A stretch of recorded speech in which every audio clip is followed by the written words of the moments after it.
करताना जीवसृष्टी ही बंधाला कारणीभूत आहे असं सांगितल्यानंतर जीवसृष्टीचे दोन प्रकार केले. एक शास्त्रीय जीवसृष्टी, दुसरी अशास्त्रीय. शास्त्रीय जीवसृष्टी म्हणजे जे मोक्षाला कारण ठरणारं ते श्रवण, मनन, निधिध्यासन, शास्त्रचिंतन ही शास्त्रीय जीवसृष्टी आहे. आणि अशास्त्रीय म्हणजे त्या अशास्त्रीयामध्ये दोन प्रकार अगोदर केले. एक तीव्र, दुसरं मंद. त्या तीव्र जीवसृष्टी म्हणजे कामक्रोधादी आणि मंद मनोराज्य. या तीव्र आणि मंद दोन्ही प्रकारच्या जीवसृष्टीचा त्याग केला पाहिजे. ज्ञानाच्या पूर्वीही करावा तत्वज्ञान प्राप्तीसाठी, ज्ञानाच्या नंतरही त्यागच करावा जीवनमुक्तीच्या विलक्षण सुखासाठी. असा विषय आपला झाला. म्हटले ठीक आहे, मनोराज्याचा आपल्याला त्याग करायचा आहे. कशाने करावा? त्यासाठी दोन साधनं सांगितली. एक निर्विकल्प समाधी प्राप्त करा आणि अंतःकरण वृत्तीचा निग्रह करा. त्यामुळे काय होईल? सुसंपादः असं म्हटलं आहे, म्हणजे मनोराज्यावर विजय मिळवता येईल. ज्याला अष्टांग योग प्राप्त नाही, त्याचं ज्ञान नाही, त्याने काय करायचं? तर त्याने एक काम करायचं, ओंकाराचं दीर्घ उच्चारण करायचं. दीर्घम प्रणवम उच्चार्य मनोराज्यम विजीयते. दीर्घ प्रणवाचा ओंकाराचा उच्चार करावा. एकांतामध्ये राहावं. अंतःकरणातील सर्व कामक्रोधादी विकारांचा त्याग करावा आणि त्याने ब्रह्मस्वरूपाला यथार्थ जाणलेलं असावं. आणि मग एकांतात जाऊन त्याने दीर्घ असा प्रणवाचा उच्चार करावा. मग त्याला ज्ञानाच्या नंतरसुद्धा या मनोराज्यावर विजय मिळवता येईल. आता पूर्वपक्षी बोलतोय, मनोराज्य विजये किम भवती इति अत आह. मनोराज्याचा विजय झाला, आता मनोराज्य होत नाही. ओंकाराचं उच्चारण झालं, मग त्यामुळे काय प्राप्त होईल? तर त्याची फलश्रुती पुढच्या श्लोकामध्ये ग्रंथकार सांगतायत. मनोराज्यावर एकदा विजय मिळवला की हे मन वृत्ती रहित होता. आणि यालाच मग पद असं म्हटलेलं आहे योग वासिष्ठामध्ये. त्याचं वर्णन करतायत पुढच्या श्लोकात. जिते तस्मिन् वृत्तिशून्यम मनस्तिष्ठति मूकवत् एतत् पदं वसिष्ठेन रामाय बहुधेरितं. जिते तस्मिन् वृत्तिशून्यं मनस्तिष्ठति मूकवत् एतत् पदं वसिष्ठेन रामाय बहुधेरितं. जिते तस्मिन्, बस एकदाच म्हणायचं. जिते तस्मिन् वृत्तिशून्यं मनः तिष्ठति मूकवत् एतत् पदं वसिष्ठेन रामाय बहुधा इरितं. तस्मिन् जिते, तस्मिन् नाम तस्मिन् मनसी जिते किंवा मनोराज्ये जिते. मनोराज्यावर विजय मिळवला असता मनः मन वृत्तिशून्यम मूकवत तिष्ठती. वृत्तीरहित होता.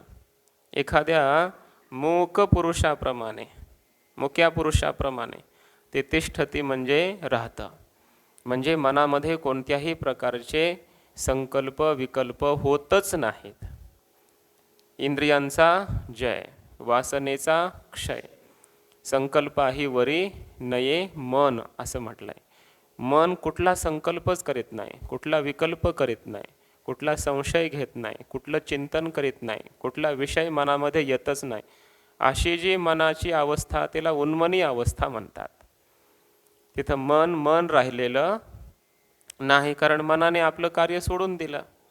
मनाचं कोणतं कार्यच जर होत नसेल तर ते मन वृत्तीरहित झालं. एखाद्या मुक्याप्रमाणे, जसं मुका मनुष्य बोलू शकत नाही तसं मन मुक होता, म्हणजेच ते उन्मन होता. उन्मनी मन निवाले असं होतं. त्यालाच मग निर्विकल्प अवस्था असं म्हटलेलं आहे. त्यालाच ती ब्राह्मी अवस्था, एषा ब्राह्मी स्थिती पार्थ असं त्याला म्हटलं आहे. आणि योग वासिष्ठामध्ये त्याला पद असं म्हटलेलं आहे. एतत् पदम वसिष्ठेन रामाय बहुधा इरितम. योग वासिष्ठामध्ये वसिष्ठ ऋषींनी प्रभू श्रीरामचंद्रांना अनेक प्रकाराने हेच पद सांगितलेलं आहे. जसं मुख्यमंत्री हे पद आहे, तशी ही अवस्था प्राप्त होणं हे काय आहे, हे शेवटचं पद आहे. मन कुठल्या अवस्थेमध्ये न येणं, कुठल्या वृत्तीवर न येणं, संकल्प विकल्प रहित होणं, मनानं आपलं काम सोडणं, हेच या जगातलं सगळ्यात मोठं पद आहे. कारण हे एवढं सोपं नाही. काही म्हटलं का तरी मन काहीतरी केल्याशिवाय राहत नाही. शरीर कार्य करणं सोडतं, डोळे पाहणं सोडतील, झाकून घेतील, पण झाकून घेतल्यावरही पाहण्याचं सामर्थ्य ज्याचं त्याला मन म्हणतात. समजतंय ना? डोळे झाकून घेतल्यानंतरही ज्याला दिसतं ते कोण आहे? मन आहे. कानामध्ये बोटं घातले तरी ज्याला ऐकू येतंय त्याला काय म्हणायचं? मन. इंद्रियांनी स्पर्श करायचा सोडला, नाकाने गंध घ्यायचा सोडला तरी त्या मनाला गंध आहे, त्या मनाने स्पर्श होतं. सगळी इंद्रिय थांबली तरी त्या इंद्रियांचं काम आतल्या आत हे मन सुरू ठेवतं. काहीच नाही करत असा जरी असला तरी मी काही नाही करत हे तरी ते करतच, या तरी ते वृत्तीत आहेच आहे. संसारी लोक जसं भोगासक्त असतात तसं परमार्थिक लोकांचं मन, समजतंय ना, संसारासक्त लोकांचं मन जसं भोगासक्त आहे तसं परमार्थातील लोकांचं मन वैराग्यासक्त असतं. मी वैराग्य आहे, माझ्याकडं काय ऐक काहीच नाही, आपल्याकडं वैराग्यवान आहे मी, त्यागी आहे मी, संन्यासी आहे मी, फक्कड आहे मी, फकीर आहे मी. याचा अर्थ मनाने आपलं कार्य अजून सोडलेलं नाही. काल दृष्टांत सांगितलं कीर्तनामध्ये. चुडाला नावाची एक फार मोठी साध्वी स्त्री आपल्या भारतीय संस्कृतीमध्ये होऊन योग वासिष्ठामध्येच कथा आलेली आहे. ती शिखीध्वज नावाचे तिचे पती होते. पतीपेक्षा ती विद्वान होती, साध्वी होती. आपल्या मनोवेगाने ती कुठेही जाऊ शकायची. तिच्याकडं ती लहानपणापासून परमार्थाचे तिला संस्कार दिलेले होते, योगाचा अभ्यास केलेला होता. आणि आपल्या पतीचा तिने उद्धार केला, पतीला ब्रह्मज्ञान दिलं. पती गेले एकांतामध्ये, म्हणजे तुझ्यासारखा मी पण विद्वान होणार. पतीने पत्नीचा आदर्श घेतला, एकांतामध्ये जाऊन साधना करू लागले. 12 वर्ष साधना केली तरीसुद्धा पत्नीला जी अवस्था प्राप्त आहे ती त्याला प्राप्त झाली नाही. आणि हे पत्नीला कळालं. आणि मग तिथं ब्राह्मण वेशामध्ये ती चुडाला गेली आणि तिनं मग आपल्या पतीला उपदेश केला आहे ब्राह्मणाच्या रूपात. कारण पत्नी म्हणून जावं तर पती ऐकणार नाहीत, त्यामुळे ब्राह्मणाच्या वेशात जाऊन तिनं उपदेश केला. म्हणे अरे काय तपश्चर्या करत बसला या ठिकाणी, आधी त्याग कर, त्याग केल्याशिवाय नाही होत परमात्मा प्राप्ती. त्यागेन एके अमृतत्व मानशो. त्याने विचार केला, राज्य सोडून, राजा होता तो, राज्याचा त्याग करून इथं आलोय आणि हे महाराज म्हणतायत की त्याग कर, आता काय राहिलं त्याग करायचं. पण त्याला वाटलं आपण छोटीशी पर्णकुटिया बांधलेली आहे ना, त्यामुळं मी अजून त्याग कमी असेल माझा काय, म्हणून ती काडी लावली त्या कुटियाला आणि मग आले जवळ. म्हटले आता झोपडी फुकून दिले, काय राहिलं आता माझ्याकडे. तिनं सांगितलं अजून काहीच सोडलं नाही तू, जे सोडायचं आहे ते तर तसंच आहे अजून, त्याग कर, त्यागाशिवाय नाही परमात्मा प्राप्ती होत, ती अवस्था नाही प्राप्त होत. मग त्यानं विचार केला आता काय आहे माझ्याकडं, विचार करू लागला. हातामध्ये कमंडलू होता, तिला फेकून गंगेमध्ये. म्हटलं आता काहीच नाही माझ्याकडं, मी मोकळा आहे. तिनं सांगितलं अजून काहीच सोडलं नाहीस, भरपूर आणखी सोडायचं शिल्लक आहे तुला, त्याग कर पहिला. त्याने पुन्हा विचार केला आता राहिलंय काय. मग त्यानं विचार केला की हे शरीर तर आहे ना अजून, कदाचित ही ब्राह्मण देवता सांगत असेल की हे शरीर जोपर्यंत तू सोडत नाहीस तोपर्यंत ती अवस्था नाही प्राप्त होत. आणि मग एक चिता रचली आणि सांगितलं आता या चितेमध्ये मी माझा देह समर्पित करतो आणि उडी मारणार. इतक्यात तिनं सांगितलं, तू शरीर जरी सोडलंस तरी काही सोडलं नाहीस. आता रागावला, चिडला, विचारू लागला, सोडू तरी काय मी आता? काय माझ्याकडं आहे काय? सर्वस्वाचा त्याग मी केलेला आहे. त्यागी, संन्याशी, विरक्त असं जीवन मी जगतोय. काय आता माझ्याकडं सोडायला? मी सर्वस्व सोडलेलं आहे. मी लक्षात घ्या बरं, शब्द समजता येत ना. मी सर्वस्व सोडलेलं आहे, मी सर्वस्वाचा त्याग केलेला आहे. आणि मग लक्षात आलं, सांगितलं, तुला अजून काही सोडता आलं नाही. काय राहिलंय सोडायचं? तुझा अजून मी गेला नाही. मी सर्वस्व सोडलंय, मी त्यागी आहे, मी साधू झालोय. ह्या जो मी आहे, हा मी जोपर्यंत जात नाही तोपर्यंत तो येत नाही. तो म्हणजे परमात्मा, त्याची प्राप्ती होत नाही. आणि मग त्याच्या ध्यानात आलं, पूर्ण होऊ द्यायचं, म्हणजे विक्षेप होतो. त्याने मग विचार केला की माझं हे राहिलंय, मी सोडलं नाही. ज्या वृत्तीने, त्याग वृत्तीने हे सर्व सोडलं, ती त्याग वृत्ती सुद्धा शेवटी सोडावी लागते. सांगतोय काय? मनाचे हे विकार, मनाची ही अवस्था सुटत नाही. म्हणून त्याने मीपणा जेव्हा सोडला, खरंच आहे माझा मी गेला नाही, ध्यानस्थ झाला. मग त्याला ते परमपद ध्यानात आलं, उन्मनी अवस्था प्राप्त झाली, निर्विकल्प समाधी त्याला लागले. आणि मग ते ज्या समाधी अवस्थेमध्ये आहे तिथं चुडाला गेले. आणि योग वासिष्ठामध्ये एवढं वर्णन आहे, ते दोघं जण मानस सृष्टीमध्ये फिरत होते, मनोवेगाने फिरत होते. संपूर्ण त्रैलोक्य ब्रह्मांड, या ब्रह्मांडाच्या बाहेर गेले, दुसऱ्या ब्रह्मांडात गेले, तिथून तिसऱ्या ब्रह्मांडात गेले, असं योग वासिष्ठामध्ये वर्णन आहे त्या योग समाधीच्या द्वारा. हे सगळं कधी प्राप्त होऊ शकलं? अहंकार म्हणजे मनाच्या अवस्था, मन या अवस्थांच्या अतीत झालं पाहिजे, वृत्ती रहित झालं पाहिजे, कुठलीच वृत्ती नकोय मनाला. मग त्याला वसिष्ठ मुनींनी पद असं म्हटलेलं आहे. पद, मी माझे ऐशे आठवण, विसरले जयाचे अंतःकरण, पार्था तो संन्यासी जाण निरंतर. त्याला संन्यासी म्हटलं जातं. संन्यास तो त्याग संकल्पाचा. संन्यास म्हणजे संकल्पाचा त्याग झाला पाहिजे. मनाने कुठलेही संकल्प न करणं हा खरा त्याग आहे. त्याग तरी ऐसा करा, अहंकारा दवडावे. अहंकाराचा त्याग हाच खरा त्याग आहे, हे खरं समर्पण आहे. तया अहम वाचा चित्त अंग देवनिया शरण रेघ, महोदधिका गांग रिगाले जैसे. अहम वाचा, अहम द्या, पहिला अहम. तेवी अहम देवनी मी शंभू शांभवी झालो. ज्ञानोबराय अमृतानुभवामध्ये म्हणतात, सांडोनी मी पणाचा लोभो, मिठे सिंधुत्वाचा घेतला लाभो. तेवी अहम देवनी मी शंभू शांभवी झालो. त्या मिठाने ज्याप्रमाणे मीठपणाचा लोभ सोडला आणि सिंधूपणाचा लाभ करून घेतला, त्याप्रमाणे अहमपणाचं मीठ आपण पूर्णपणे समर्पित केल्याशिवाय आपण कधीच जीवाचे शिव होऊ शकत नाही. म्हणून यालाच म्हटलं जातं मग उन्मनी मन निवाले, उन्मनी अवस्था, निर्विकल्प अवस्था. यालाच पद असं म्हटलेलं आहे वसिष्ठ ऋषींनी. आणि या पदाचंच विश्लेषण योग वासिष्ठामध्ये वसिष्ठ ऋषींनी रामाला अनेक प्रकाराने सांगितलंय. ती अवस्था तुला प्राप्त होईल, म्हणून मनोराज्यावर विजय मिळव, अशा प्रकारे उपदेश करताय. यथा मूकः सकल वाग व्यवहार रहितः तिष्ठति, एवं मनः अपि सर्व व्यापार रहितम अवतिष्ठते इत्यर्थः. ज्याप्रमाणे एखादा मुका मनुष्य, त्याचे संपूर्ण वाणीचे व्यवहार बंद पडलेले असतात, पण तो असतो, त्याप्रमाणे मन सगळ्या प्रकारच्या व्यापारांनी रहित होतं, कुठलाच व्यापार करत नाही, कुठलं चिंतन करत नाही, पण ते मन असतं, म्हणजे परमात्मा रूप होऊन असतं.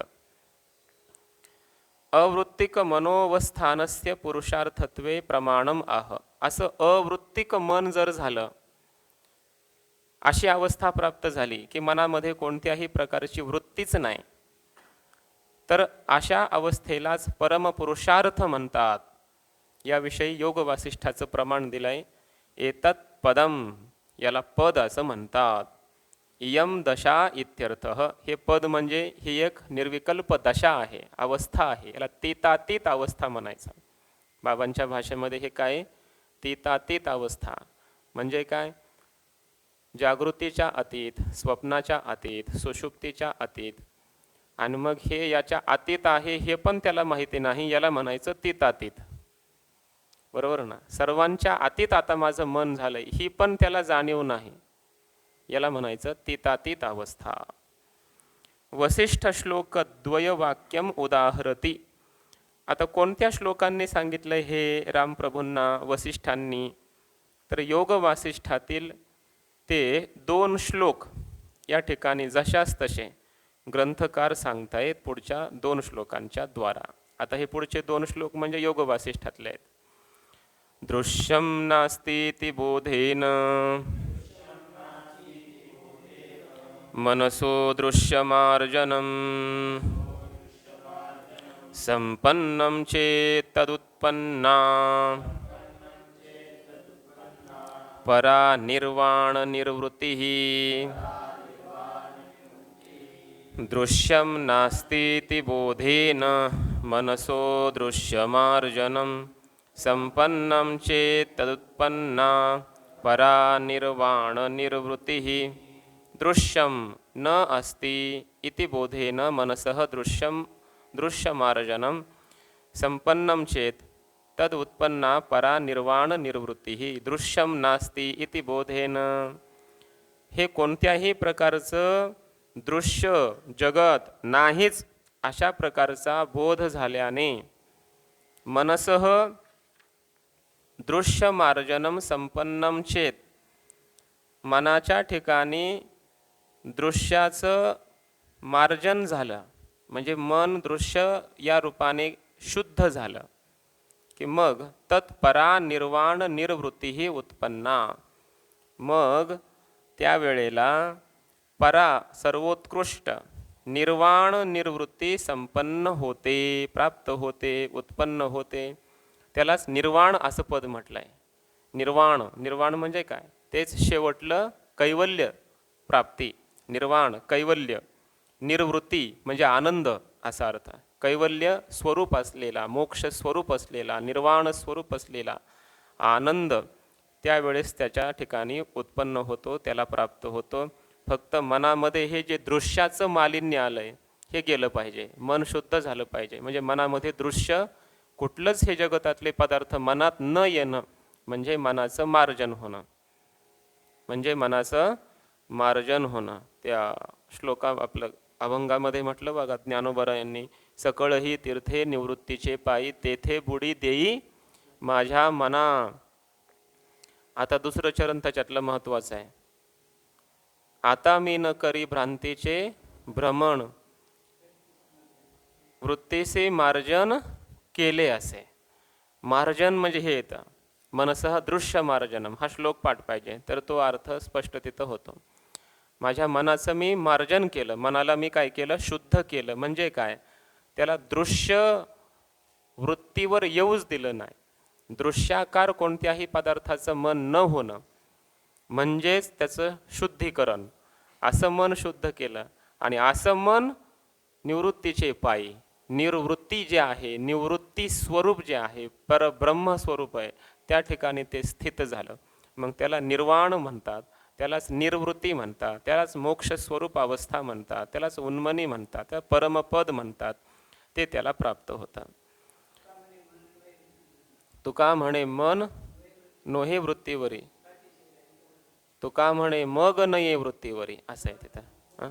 मन नाही मग. तुका म्हणे मग नये वृत्तीवरी, सुखाचे शेजारी पहुडेन, कोण पुण्य यांचा होईन सेवक. तोच आहे ना अभंग. तुका म्हणे मग नये वृत्तीवरी. नेह नानास्ति किंचन इत्यादी श्रुत्या अद्वितीय ब्रह्म अतिरिक्त जगत अभाव ज्ञानेन मनसः सकाशा दृश्य निवारणं संपन्नं यदि तरी निरतिशयं मोक्षसुखं निष्पन्नम इति जानीयात इत्यर्थः. म्हणजे इह किंचन नाना न अस्ति, या ब्रह्मस्वरूपाच्या ठिकाणी किंचितही द्वैत नाही. समजतंय ना? किंचितही काय नाही? नाना नाही. परब्रह्मामध्ये नाना नाही. नाना शब्दाचा अर्थ काय? एखाद्या व्यक्तीचं नाव परब्रह्मामध्ये हे नाना नाहीत असा अर्थ नाही. नाही तर ना ना असा पण अर्थ नाही. नाना शब्दाचा अर्थ आहे द्वैत. परब्रह्मामध्ये नाना नाही म्हणजे द्वैत नाही. इत्यादी श्रुत्या या सर्व श्रुतींच्या द्वारा अद्वितीय ब्रह्म अतिरिक्त अद्वितीय अशा त्या ब्रह्माहून भिन्न असणारं संपूर्ण हे जे जगत आहे, या जगताच्या अभावाचं ज्ञान होतं त्याला अगोदर. अहम ब्रह्मास्मी जेव्हा ज्ञान झालंय, तत्वज्ञान झालंय, तेव्हा त्याला या जगताच्या अभावाचं ज्ञान झालेलंच असतं. आणि म्हणून मनसह सकाशात मनापासून दृश्य निवारणम संपन्नम, दृश्याचं निवारण होतं. आता मग दृश्य त्या मनामध्ये येत नाही, कोणत्याही दृश्याच्या आकाराचं मन होत नाही. अशी मनाची अवस्था प्राप्त होणं म्हणजे काय? म्हणजेच निरतिशय असं मोक्षसुख प्राप्त होणं आहे असं जाणावं. आणखी एक मंत्र श्लोक सांगतायत पुढच्या ह्याच्यामध्ये योग वासिष्ठातलाच. विचारितमलं शास्त्रम चिरमुद्गाहितं मिथः संत्यक्तवासनान् मौना धृते नास्त्युत्तमं पदम्. विचारितमलं शास्त्रं चिरमुद्गाहितं मिथः संत्यक्तवासनान् मौनात्. विचारितम् अलम शास्त्रम चिरम उद्गाहितं मिथः संत्यक्तवासनात् मौनात् ऋते न अस्ति उत्तमं पदम. शास्त्रम अलम विचारितम, अगोदर त्या विद्वानाने शास्त्रांचं पुष्कळ चिंतन केलेलं असतं. मिथः चिरम उद्गाहितम, परस्पर एकमेकांमध्ये फार कालपर्यंत चिरकाल. उद्गाहितम म्हणजे काय? त्याचं ग्रहण केलेलं आहे, परमपदाचं ग्रहण केलेलं आहे, चिंतन केलेलं आहे. म्हणजे शास्त्राचं अध्ययन केलं, आचार्यांच्या मुखातून श्रवण केलं, पुन्हा घरी गेल्यावर सर्व साधक एकत्र बसतात, परस्परम असा अर्थ आहे. मिथः म्हणजे काय? एकमेकाबरोबर, रूममेट, एकाबरोबर एक काय करतात? चर्चा करतात. फार काळपर्यंत एकमेकाबरोबर अशी चर्चा त्यांनी केलेली असते असा अर्थ. अर्थात हे साधकांचं चाललंय, विद्यार्थ्यांचं चाललंय, की ज्यांना ब्रह्मज्ञान पाहिजे अशा साधकांचं वर्णन चाललंय, की ते इथं श्रवण केल्याच्या नंतर पुन्हा घरी गेल्यावर एकमेकाबरोबर हीच चर्चा करतात. त्यांचं चाललंय, आपलं नाही. असं वाटलं नाही पाहिजे, आपलं चाललंय असं वाटलं पाहिजे. लगेच नाही म्हणता तुम्ही, हे आपलंच चाललंय ना, मग शिकायचं कशाला आपलं नाही तर. मिथः चिरम उद्गाहितम, परस्परामध्ये भरपूर त्याने त्याचा उहापोह केला, चिंतन केला. संत्यक्त वासनात मौनात, आणि मग सगळ्या प्रकारच्या वासनांचा त्याग केला, कुठलीच वासना राहिली नाही मनात. आणि मग त्याला मौन प्राप्त झालं. मौन म्हणजे मनाचं मौन. बरं, मनसह इदम इति मौनम. मौन म्हणजे वाणीनं न बोलणं, एवढंच मौन नाही. आम्हाला तेवढंच माहीत आहे, एकादशीला मौन धरायचं म्हणजे बोलायचं नाही. पण मनामध्ये 1000 वेळा फराळ येऊन जातो, त्याला मौन म्हटलं जात नाही. मौन शब्दच मन शब्दापासून बनलेला आहे. मनाचं असतं ते खरं मौन. मनामध्ये कोणता विचार न येणं ते खरं मौन आहे.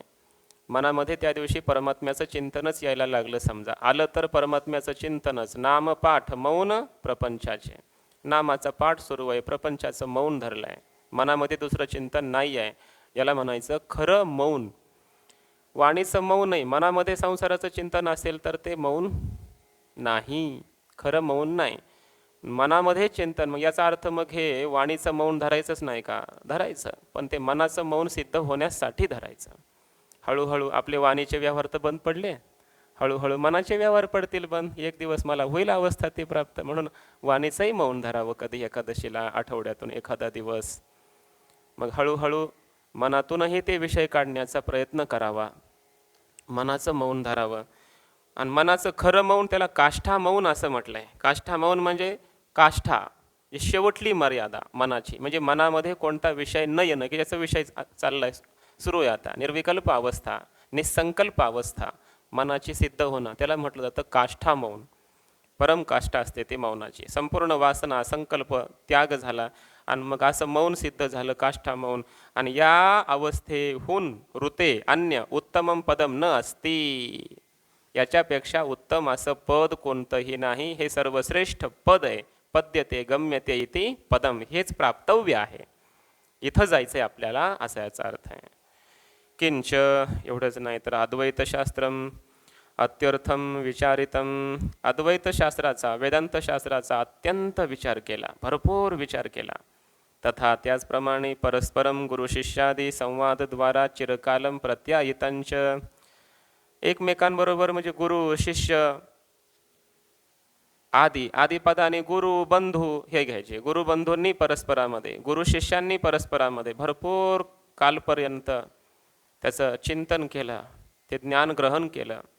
एवं कृत्वा, असं करून, किम निश्चितम, त्याचा निश्चय शेवटी काय होतो. इत्यतः संत्यक्त वासनात सम्यक परित्यक्त कामादी वासनात मनसः तुष्णीम भावात ऋते अधिकः पुरुषार्थः न अस्ति इति निश्चितम इत्यर्थः.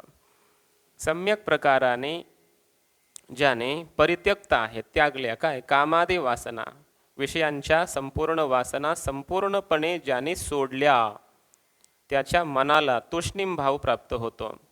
त्याचं मन कोणत्याही विषयाच्या आकाराचं न होणं म्हणजे तुष्णीम भाव, त्याला खरं मौन प्राप्त होतं. आणि अशा या अवस्थेहून अधिक मोठा असा कोणताही पुरुषार्थ नाही. हाच शेवटचा पुरुषार्थ आहे, असा त्याचा निश्चय झालेला असतो. एवं निर्वृत्तिकस्य चित्तस्य प्रारब्ध कर्मणा विक्षेपे सती तत्प्रतिकार उपायः कः इति अपेक्षायाम आह. पूर्वपक्षी म्हणतो, अहो ठीक आहे, अशा प्रकारे या महापुरुषाच्या चित्ताला निर्वृत्तिकता प्राप्त झाली, वृत्तीरहित त्याचं चित्त झालं. पण प्रारब्ध कर्माचा विक्षेप झाला तर, कारण प्रारब्ध कर्मणाम भोगादेव क्षयः. प्रारब्ध कर्म तर भोगल्याशिवाय कोणाला चुकत नाही. मग बलवत्तर अशा प्रकारचं प्रारब्ध कर्म जर समोर भोगण्यासाठी त्याला प्रवृत्त झालं, आता याने कितीही मनामध्ये विषय नाही येऊ देण्याचा प्रयत्न केला, ओंकाराचं उच्चारण सुरू केलं, लगेच निर्विकल्प समाधी प्राप्त करण्याचा प्रयत्न करू लागला, वगैरे वगैरे, पण प्रारब्धातच भोग आहे. पुढं याला कुठंतरी जावं लागणार आहे आणि तिथे गेल्यावर पुढं काहीतरी त्याच्या जीवनामध्ये घडणार आहे. चांगलं म्हणा, वाईट म्हणा, कोणी सत्कारासाठी बोलवलं आहे, चांगलं घडणार आहे, अनुकूलता समजा, मी जगाच्या दृष्टीनं त्याला नाही, काही सत्कार वगैरे आहे, किंवा कुठेतरी गेला नेमका काहीतरी झालं, भांडणं झाले, असं काही त्याच्या प्रारब्धामध्ये असेलच पुढं काही विक्षेप, विघ्न. मग तो कसा टाळला, तर टाळू शकतो का? मग त्याचा प्रतिकार तो कसा करतो, त्याला काही उपाय आहे की नाही, त्याचं विश्लेषण करतायत पुढच्या श्लोकामध्ये. विक्षिप्यते कदाचित धीहि कर्मणा भोगदायिना पुनः समाहिता सा स्यात् तदैवाभ्यास पाटवात्. विक्षिप्यते कदाचित धीः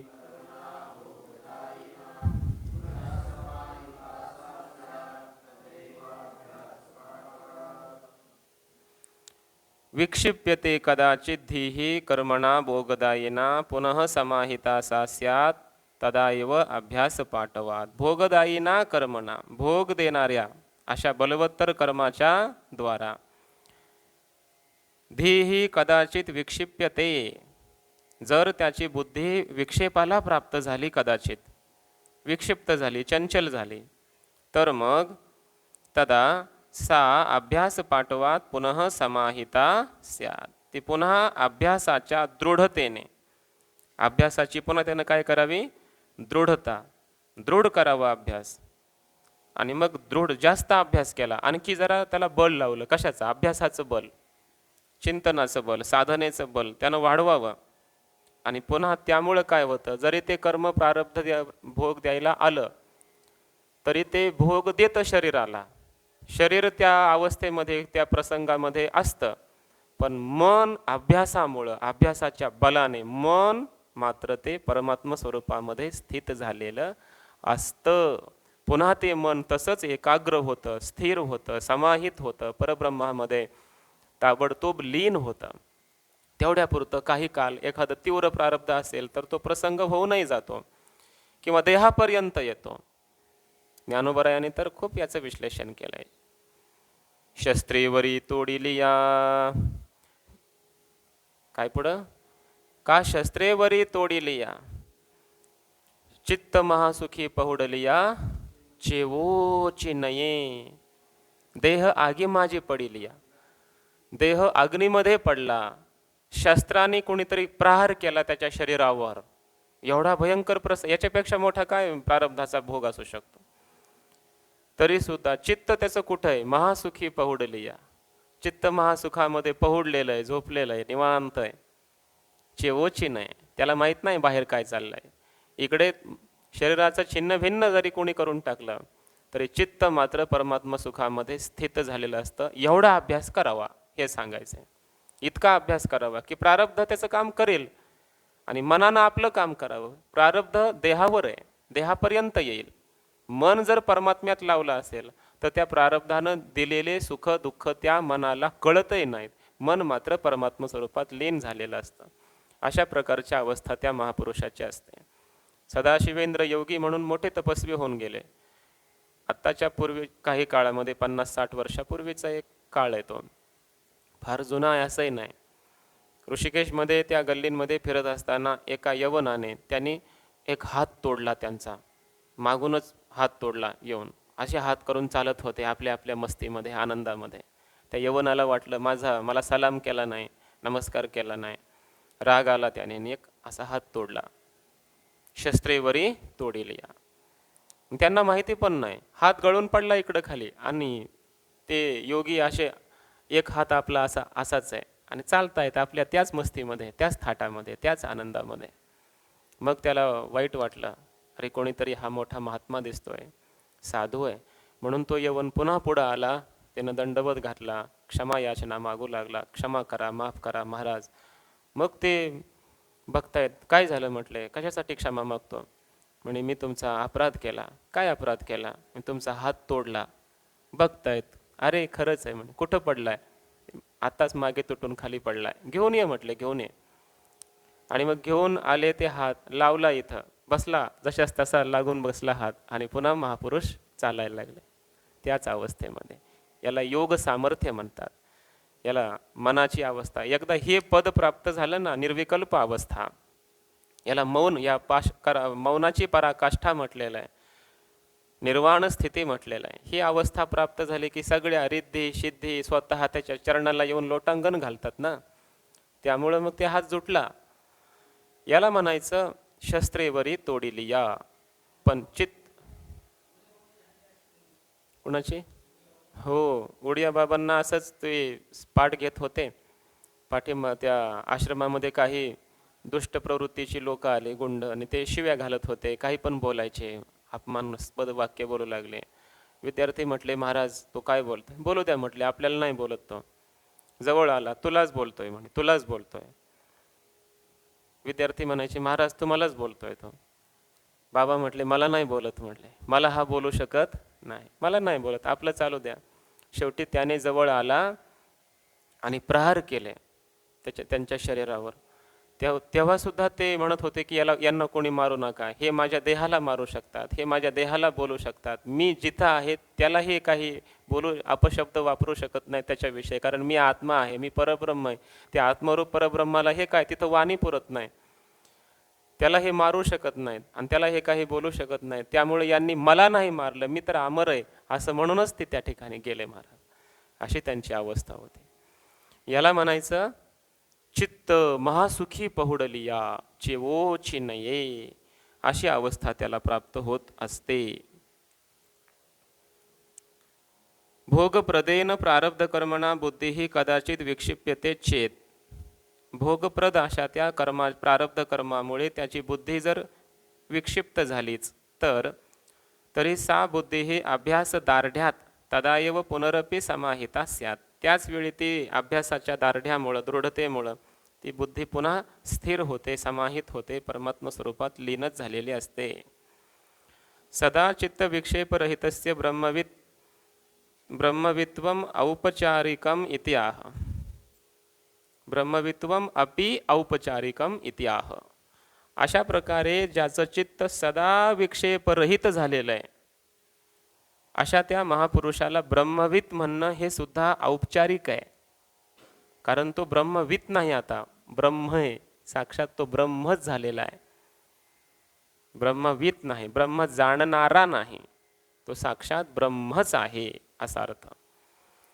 विक्षेपो यस्य नास्त्यस्य ब्रह्मवित्वं न मन्यते ब्रह्मैवायमिति प्राहुर् मुनयः पारदर्शिनः. विक्षेपो यस्य नास्त्यस्य ब्रह्मवित्वं न मन्यते ब्रह्मैवायमिति प्राहुर्मुनयः पारदर्शिनः. विक्षेपो यस्य न अस्ति अस्य ब्रह्मवित्वं न मन्यते ब्रह्म एव अयम् इति प्राहुः मुनयः पारदर्शिनः.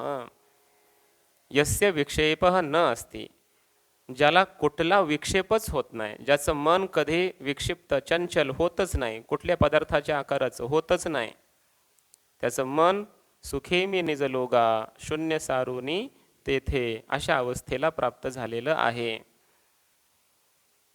अस्य ब्रह्मवित्वम न मन्यते, त्याला ब्रह्मवेत्ता असं मानलं जात नाही. तो ब्रह्मवेत्ता नाही, ब्रह्मज्ञानी आहे असं नाही.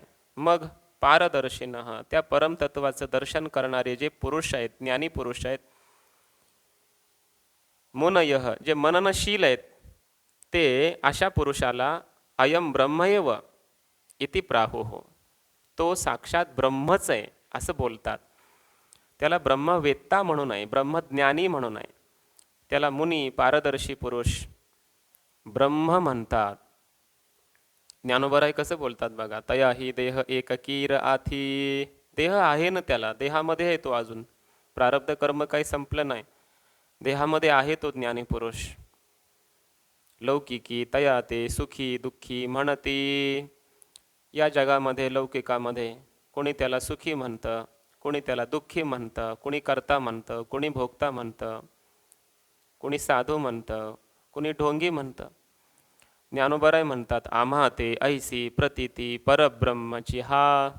आम्हाला मात्र त्याच्या संबंधाने अशी प्रतीती आहे की हा साक्षात परब्रह्मच आहे असं आम्ही त्याला मानतो.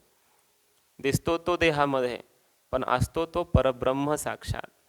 कारण त्याला ही अशी अवस्था प्राप्त झालेली आहे की त्याचं मन कुठल्या वासनांनी युक्त नाही, कुठल्या वृत्तीने युक्त नाही, संकल्प विकल्प रहित झालंय त्याचं मन. असं ज्याचं मन आहे, असा जो ब्रह्मज्ञान झालेला पुरुष आहे, ज्ञानोबराय म्हणतात त्याला ब्रह्मज्ञानी म्हणू नये, तो ब्रह्म आहे, त्याला आम्ही परब्रह्म असं म्हणतो.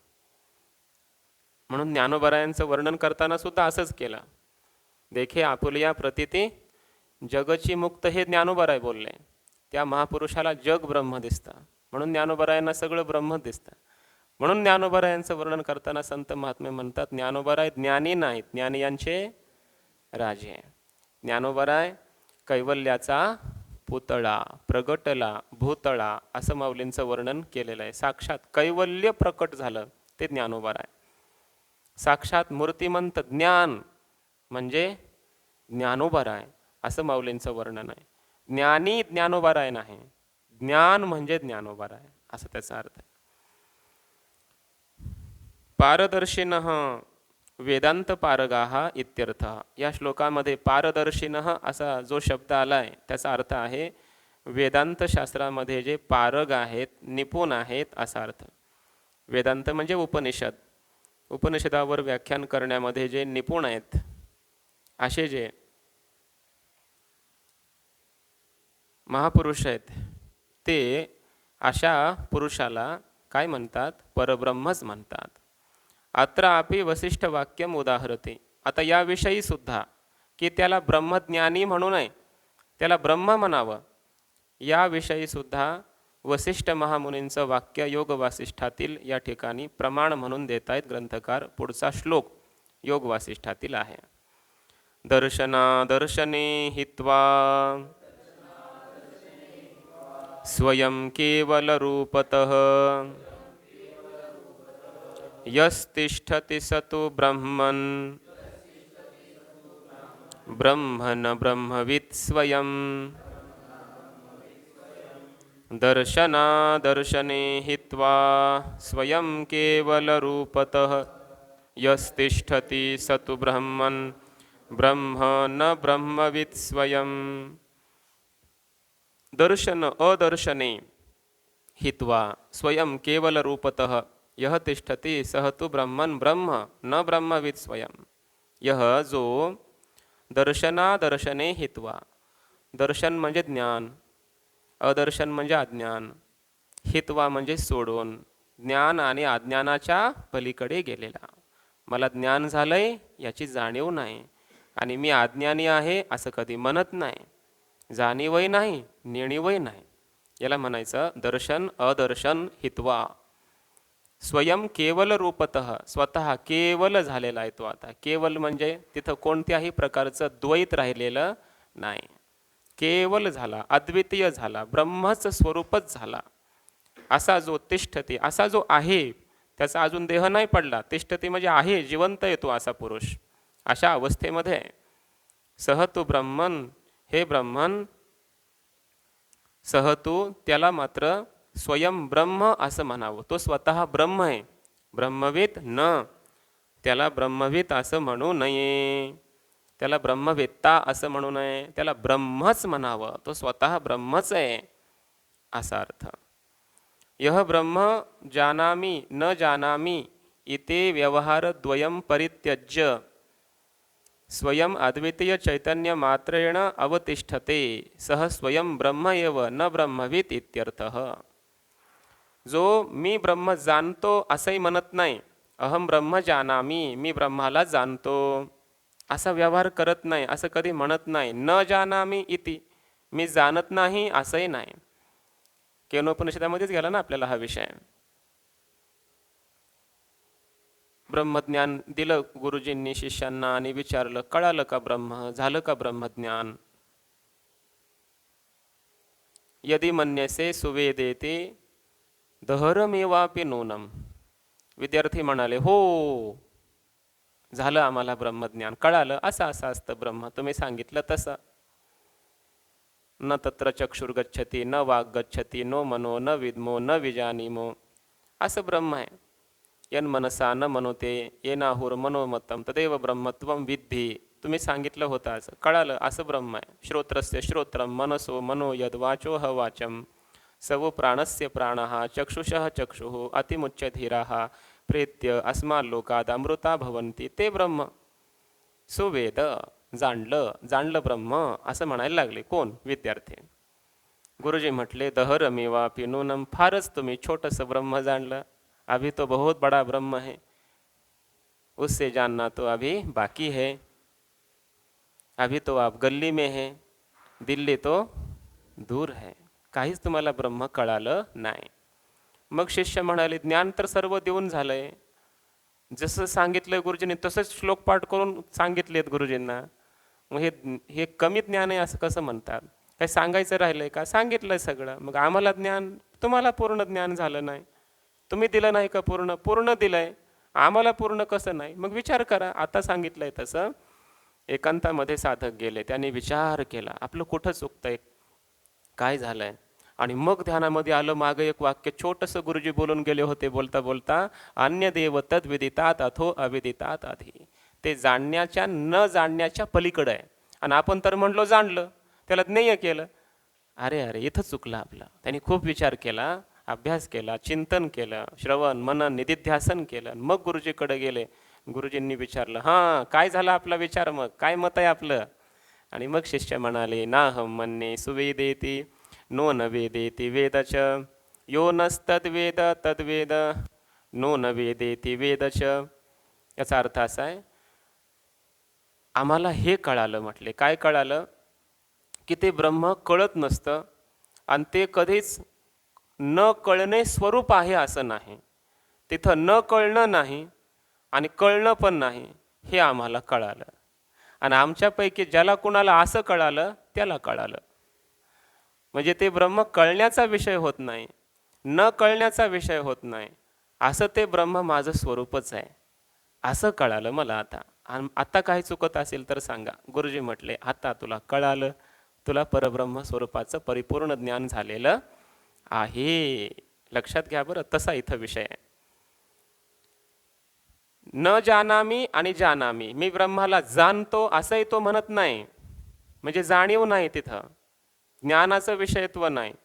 आणि न जानामी, मी ब्रह्म जाणत नाही असं पण नाही, म्हणजे अज्ञानाचा पण तो विषय नाही. ज्ञान अज्ञानाच्या अतीत असा झाला. स्वयं परब्रह्म अद्वितीय चैतन्य घन आनंद घन परब्रह्म स्वरूप झाला. कारण काय आहे की हे जे ज्ञान आहे ते तत्स्वरूप करणारं ज्ञान आहे. पुस्तकाचं ज्ञान झालं तर पुस्तक हे माझं मुळातच स्वरूप नव्हतं, म्हणून पुस्तकाचं ज्ञान झाल्यानंतर मी पुस्तक रूप होत नाही. घटाचं ज्ञान झालं, मी घटरूप होत नाही. फॅनचं ज्ञान झालं, मी फॅन रूप होत नाही. कशाचंही ज्ञान झालं बाहेरच्या पदार्थांचं, तद्रूपता मला प्राप्त होत नाही त्या ज्ञानाने. पण अहम ब्रह्मास्मी असं जेव्हा ब्रह्मस्वरूपाचं अपरोक्ष ज्ञान होतं तेव्हा त्या ज्ञानाने आपल्याला ब्रह्मरूपता प्राप्त होते. ज्याचं ज्ञान झालं आपण तद्रूप होतो, तत्स्वरूप होतो. का? मुळातच आपण तसे असतो, मुळातच आपलं ते स्वरूप होतं. ब्रह्मैव सन् ब्रह्माप्यते. ते ब्रह्म मी नाही असं आतापर्यंत वाटत होतं, ब्रह्म असून नाही असं वाटत होतं. ते नाही वाटणं गेलं. आता नाही वाटणं गेलं म्हणजे भ्रम गेला. इथं फक्त भ्रमाचीच निवृत्ती आहे, इथं फक्त अविद्येची निवृत्ती आहे. म्हणून ब्रह्मज्ञान होणं म्हणजे अज्ञानाची निवृत्ती होणं. अज्ञानाची निवृत्ती झाली त्यामुळं असलेलंच स्वयंप्रकाश परब्रह्म प्रकट होतं. त्याचं ज्ञान इथं वृत्तीव्याप्ती आहे, फलव्याप्ती नाही असा अर्थ. जाणणं नाही इथं काही. इथं काय आहे? फक्त अज्ञानाची निवृत्ती करायची, पाण्याची प्राप्ती नाही करायची, शेवाळाची निवृत्ती करायची. ढग बाजूला करा, आकाश आहेच आहे, सूर्य आहेच आहे. चंदनावर आलेलं जे शेवाळ आहे, बुरशी आहे, त्याला बाजूला करा. चंदनात सुगंध मूळचाच आहे. आठव नाठव गेले भावा भाव झाला स्वयमेव पांडुरंग. ही अवस्था आहे. ते स्वतः पांडुरंग स्वरूप झाला. कर्णाला क्षत्रिय करायचं नाही, तो मूळचा क्षत्रियच आहे. त्याला वाटतंय मी दासीपुत्र आहे, मी दासीपुत्र नाही, मी कुंती पुत्र आहे. हे जेव्हा त्याला कळालं, भगवंताने जाऊन सांगितलं, तेव्हा आता कर्ण म्हणतो मी क्षत्रिय आहे. त्याच्यावर झालेला अन्याय तो विसरला आणि एका क्षणामध्ये त्यानं छाती बाहेर काढली. म्हणला आजपर्यंत मला सगळे दासीपुत्र म्हणत होते, शूद्र म्हणत होते, मी सुद्धा क्षत्रिय आहे. त्याचा त्याला जास्त आनंद झाला. मग तो आता क्षत्रिय झाला का? पहिलाच होता. मग त्याला कर्णा तू क्षत्रिय आहेस, तू कोणती पुत्र आहेस असं ज्ञान नव्हतं, म्हणून तो स्वतःला दासीपुत्र मानत होता. जेव्हा भगवंताने हे ज्ञान दिलं तेव्हा हे ज्ञान त्याला क्षत्रिय रूप करून टाकतं. म्हणजे काय? मी क्षत्रिय नाही हा जो भ्रम होता तो गेला आणि मूळचं क्षत्रियत्व प्रकट झालं. ज्ञानामध्ये दोन प्रकार. कोणते दोन प्रकार? जेव्हा बाहेरच्या पदार्थांचं माझ्याहून ते मुळातच भिन्न पदार्थ असतात त्या पदार्थांचं जेव्हा मला ज्ञान होतं तेव्हा ते ज्ञान त्या पदार्थाहून मला भिन्नच ठेवणार. जेव्हा माझ्याहून अभिन्न पदार्थाचं मला ज्ञान होतं, ब्रह्म माझ्याहून अभिन्न नाही, मुळातच ते माझं मुळातच ते स्वरूप होतं आणि त्याचं ज्ञान झालं, त्यामुळं त्याचं ज्ञान आपल्याला तद्रूप करून टाकतं, असा याचा अर्थ आहे. उपनिषदामध्ये उद्या मंत्र येतील. पाण्यामध्ये पाणी टाकलं, जलामध्ये जल, जले जलम, तैले तैलम. पुढं सांगणार आहेत. तेलामध्ये तेल टाकलं, तेलामध्ये तूप टाकलं, मिक्स होणार नाही ना. तेलामध्ये तेल टाकलं, मिक्स होईल, मिश्रण होईल, एक होईल. मिश्रण म्हणजे सादृश्य पण नाही, समान होईल. पाण्यामध्ये पाणी टाकलं, एकच झालं. ते नदीचं पाणी समुद्राला भेटलं, एकच होतं. एकार्णव झाला, तरंग बुडाला, तसं होतं. तुका म्हणे गंगा सागर संगमी, अवघ्या झाल्या उर्मी एकमय. पाण्याला पाणी मिळतं, तसं परब्रह्म आणि हा जीवात्मा. यद आमूत्र तदेवैह, यदेवैह तद आमूत्र. सकाळीच मंत्र गेला. जे या देहामध्ये जीवचैतन्य आहे तेच ब्रह्मचैतन्य आहे, जे ब्रह्मचैतन्य तेच जीवचैतन्य आहे, वेगळं नाहीच आहे. भ्रमाने अविद्येने आम्हाला या उपाध्यांमुळं ते भिन्न भिन्न भिन्न वाटत होतं. तो भ्रम गेला आणि भ्रम फक्त जातो त्यामुळे असलेलं परब्रह्म स्वरूपत्व प्रकट होतं, त्याला सिद्ध होतं, म्हणून त्याला आता ब्रह्मच म्हणा. त्याचं मूळचं स्वरूप त्याला प्राप्त झालं. कर्णाला आता क्षत्रियच म्हणा, क्षत्रिय ज्ञानवान नाही. समजतंय ना? त्याला फक्त क्षत्रियत्वाचं ज्ञान झालंय, म्हणजे ज्ञानी आहे. क्षत्रियत्वाचा ज्ञानी आहे तो, का क्षत्रियच आहे? आता तो क्षत्रियच आहे. समजतंय ना? तसं याला ब्रह्माचं ज्ञान झालं असं नाही, मूळचाच ब्रह्म होता. आता ज्ञानानं काय झालं? भ्रम गेला, त्यामुळं मूळचंच ब्रह्मस्वरूपच प्रकट झालं. त्यामुळं हा ब्रह्म आहे. आता ब्रह्म ज्ञानी नाही. कर्ण हा क्षत्रियत्व ज्ञानी नाही, क्षत्रिय आहे. तसा हा साधक ब्रह्मज्ञानी नाही, ब्रह्म आहे असा अर्थ. स्वयं ब्रह्म एव न ब्रह्मविद इत्यर्थः. तो स्वतः परब्रह्म आहे, ब्रह्मवेत्ता नाही, ब्रह्माला जाणणारा असाच नाही तो राहिला. अद्वितीय चैतन्य मात्र रूपाने तो आता स्थित आहे. सकल द्वैत विवेचनम उपसंहरती. आत्तापर्यंत जे जे द्वैत आपल्याला सांगितलं ग्रंथकारांनी, ईश्वरद्वैत, जीवद्वैत, जीवद्वैताचे 2 प्रकार वगैरे वगैरे, हे जे द्वैताचं विवेचन केलं या प्रकरणामध्ये, द्वैत विवेक हे याचं नाव आहे.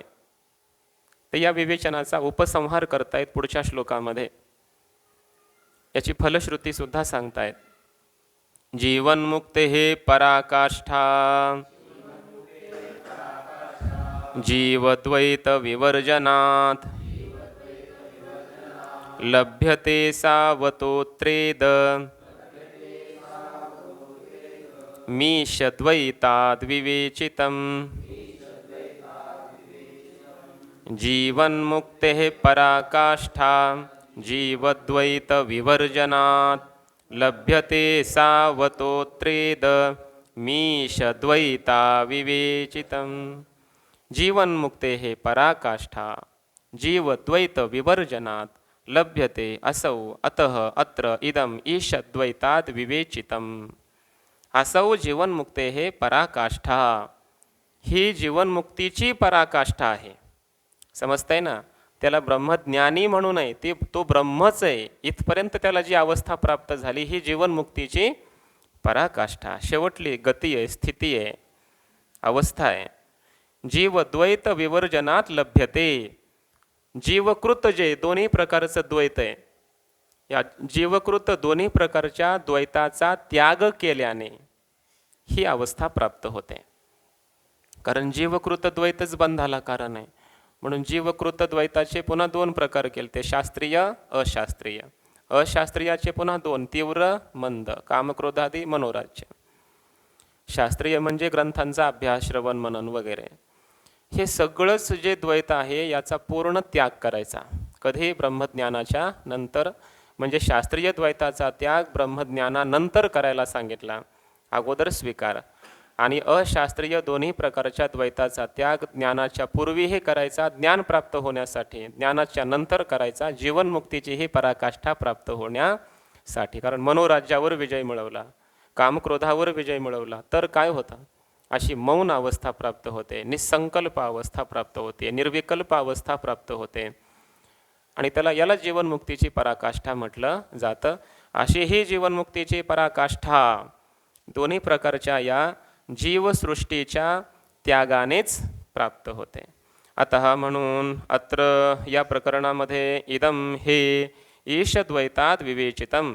हे जीवकृत द्वैत ईशकृत द्वैताहून वेगळं करून सांगितलं.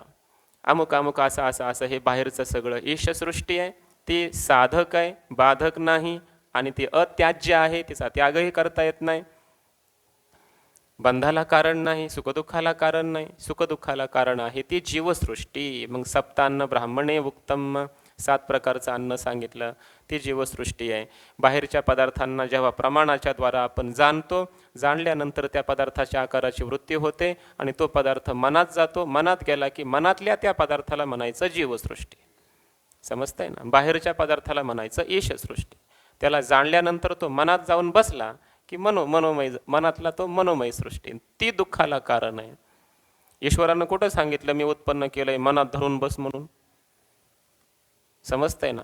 हे जीवानं केलं, मनानंच मनामध्ये त्या वस्तूला पक्क धरून ठेवलं, मग ते आसक्ती, त्यामुळे त्याला दुःख होतं, असा याचा अर्थ आहे.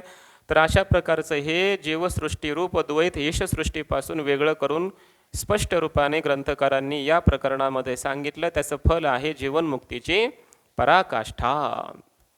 असौ उक्त प्रकारा, पाठीमागे सांगितलेल्या प्रकाराची ही जीवनमुक्ते हे पराकाष्ठा.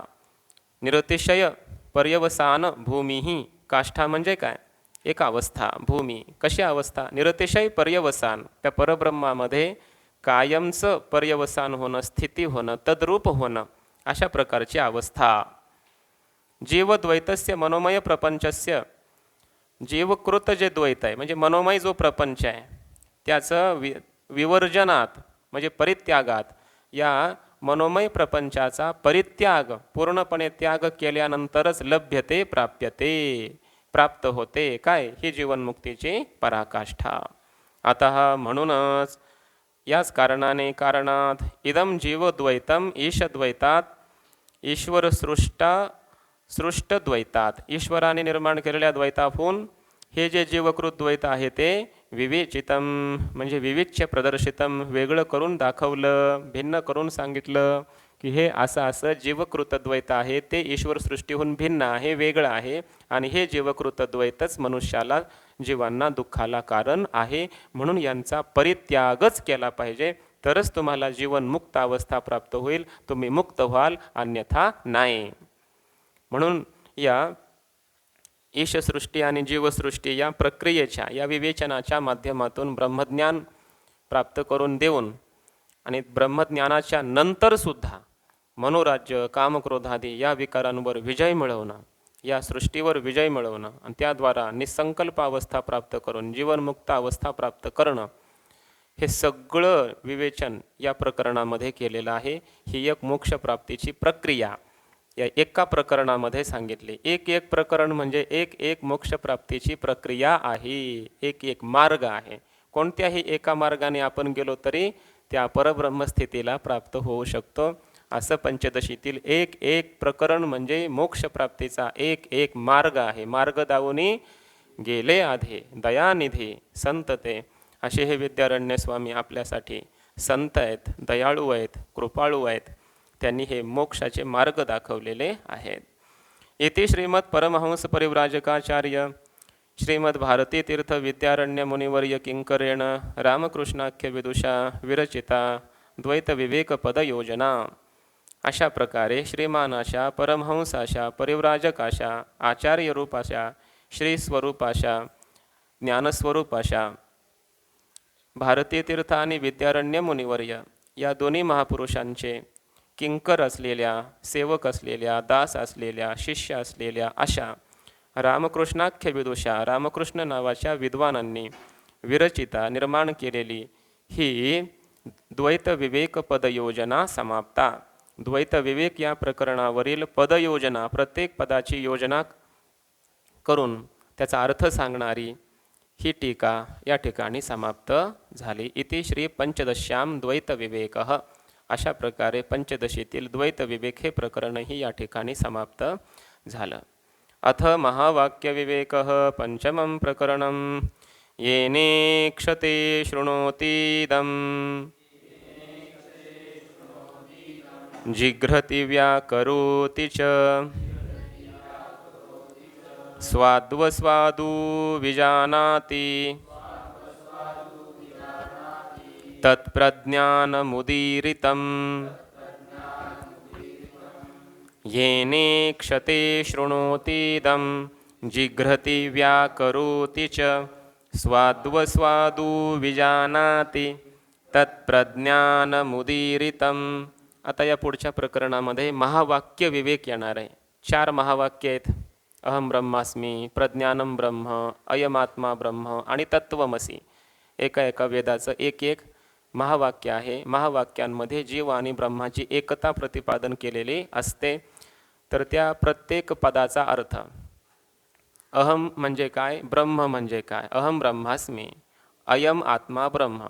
मग अयम आत्मा म्हणजे काय, ब्रह्म म्हणजे काय, अशा प्रत्येक तिथं जे जीववाचक एक पद आहे, ब्रह्मवाचक एक पद आहे, तर त्या दोन्ही पदांचं विश्लेषण आणि त्यांचं ऐक्य कसं आहे, हे 4-8 श्लोक आहेत फक्त मला वाटतं. या 8 श्लोकांमध्ये छोट्याशा प्रकरणामध्ये महावाक्यांचं विवेचन केलेलं आहे. त्याचा विचार आपण उद्या करू. पुंडलिक वरदा हरी विठ्ठल, श्री ज्ञानदेव तुकाराम, माऊली ज्ञानेश्वर महाराज की जय. ओम पूर्णमदः पूर्णमिदं पूर्णात् पूर्णमुदच्यते पूर्णस्य पूर्णमादाय पूर्णमेवावशिष्यते. ओम शांति शांति शांति.